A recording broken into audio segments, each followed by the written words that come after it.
ಕೋಲಾರದ ಕಾಂಗ್ರೆಸ್ ಅಭ್ಯರ್ಥಿಯಾಗಿ ಕೆವಿ ಗೌತಮ್ ಆಯ್ಕೆ ಆಗ್ತಾ ಇದ್ದ ಹಾಗೆ ಡಿಸಿಎಂ ಡಿಕೆ ಶಿವಕುಮಾರ್ ಕೂಡ ಮಾತನಾಡಿದ್ದಾರೆ. ಕೋಲಾರ ಬಂಡಾಯದ ಬಣಗಳಿಗೆ ಡಿಸಿಎಂ ಡಿಕೆ ಎಚ್ಚರಿಕೆ ಕೊಟ್ಟಿದ್ದಾರೆ. ಗುಂಪು ರಾಜಕಾರಣ ನಮ್ಮಲ್ಲಿ ಇಲ್ಲ.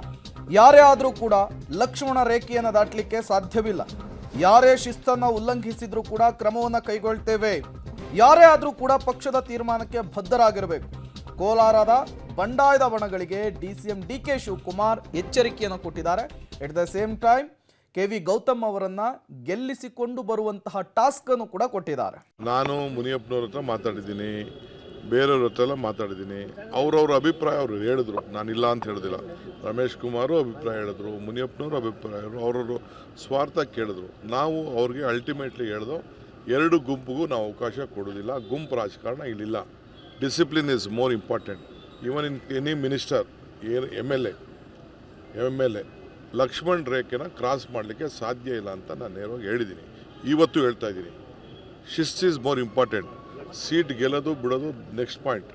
ನಮ್ಮ ಶಿಸ್ತನ್ನು ನಾವು ರಾಜ್ಯದ ಹಿತಕ್ಕೆ, ಪಕ್ಷದ ಹಿತಕ್ಕೆ ನಾವು ಗಮನ ಮಾಡಿಬಿಟ್ಟು ನಾವು ಏನೋ ಒಂದು ತೀರ್ಮಾನ ಮಾಡಿದ್ದು, that is A different question.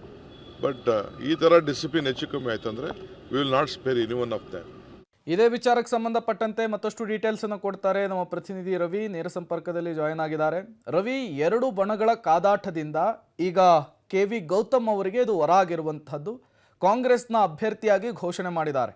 ಹೊಸ ಅಭ್ಯರ್ಥಿ ಅಥವಾ ಅಚ್ಚರಿಯ ಅಭ್ಯರ್ಥಿ ಘೋಷಣೆ ಆಗ್ತಾ ಇದ್ದ ಹಾಗೆ ಕೋಲಾರ ಕಾಂಗ್ರೆಸ್ನಲ್ಲಿ ಏನೆಲ್ಲ ಬೆಳವಣಿಗೆಗಳಾಗ್ತಾ ಇದೆ ಅಂತ ಹೇಳಿ ರವಿ.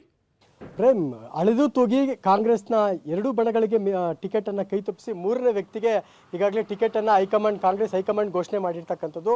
ಇದು ಒಂದು ರೀತಿಯಲ್ಲಿ ಕಾಂಗ್ರೆಸ್ಗೆ ಮೈನಸ್ಸೇ ಹೆಚ್ಚಾಗಿದೆ ಅಂತಲೇ ಹೇಳ್ಬೋದು. ಯಾಕಂದರೆ ಕಾಂಗ್ರೆಸ್ಗೆ ಹೊರಗಿನ ವ್ಯಕ್ತಿ ಆಗಿರೋದ್ರಿಂದಾಗಿ ಇದು ಎಲ್ಲ ಮುಖಂಡರುಗಳು ಕೂಡ ಕೈ ಕೊಡುವ ಎಲ್ಲ ಸಾಧ್ಯತೆಗಳು ಇರ್ತಕ್ಕಂಥದ್ದು. ಯಾಕಂದರೆ ಕಳೆದ ಲೋಕಸಭಾ ಚುನಾವಣೆಯಲ್ಲಿ ಖುದ್ದು ಮಾಜಿ ಸಂಸದರಾಗಿರ್ತಕ್ಕಂಥ ಹಾಲಿ ಆಹಾರ ಸಚಿವರಾಗಿರ್ತಕ್ಕಂಥ ಮುನಿಯಪ್ಪ ಅವರನ್ನೇ ಸೋಲಿಸಿದಂಥ ಈ ಒಂದು ಕ್ಷೇತ್ರದಲ್ಲಿ ಹೊಸ ಅಭ್ಯರ್ಥಿಯನ್ನು ಈಗ ಗೌತಮ್ ಅವ್ರನ್ನ ಹೈಕಮಾಂಡ್ ಸೂಚನೆ ಮಾಡಿರ್ತಕ್ಕಂಥದ್ದು. ಆದರೆ ಈ ಹೊಸ ಅಭ್ಯರ್ಥಿಗೆ ಕೋಲಾರದ ಪರಿಚಯವೇ ಇಲ್ಲ. ಜೊತೆಗೆ ಕೇವಲ 24 ದಿನಗಳು ಮಾತ್ರ ಏನು ಚುನಾವಣೆಗೆ ಇರೋದ್ರಿಂದಾಗಿ ಈ ಒಂದು ಏನು ಟೈಮ್ ಲಿಮಿಟಲ್ಲಿ ಎಲ್ಲರನ್ನು ಭೇಟಿ ಆಗೋದಕ್ಕಾಗಲ್ಲ. ಜೊತೆಗೆ ಇಲ್ಲಿರೋ ಮುಖಂಡರನ್ನ ಮನವೊಲಿಸೋದು ಕೂಡ ಸಾಧ್ಯ ಆಗೋದಿಲ್ಲ ಅನ್ನೋ ಒಂದು ಲೆಕ್ಕಾಚಾರಗಳು ಸದ್ಯಕ್ಕೆ ನಡೀತಾ ಇರ್ತಕ್ಕಂಥದ್ದು. ಇನ್ನು ಇಲ್ಲಿರುವಂಥ ಬಣ ರಾಜಕೀಯವನ್ನ CM ಸಿದ್ದರಾಮಯ್ಯ ಸೇರಿದಂತೆ DCM ಜೊತೆಗೆ ಹೈಕಮಾಂಡ್ ಕೂಡ ಸರಿಪಡಿಸೋದಕ್ಕಾಗಿಲ್ಲ. ಇನ್ನು ಇವರು ಸರಿಪಡಿಸ್ತಾರ ಅನ್ನೋ ಒಂದು ಲೆಕ್ಕಾಚಾರಗಳು ಕೂಡ ನಡೀತಾ ಇರ್ತಕ್ಕಂಥದ್ದು. ಈ ಮಧ್ಯೆ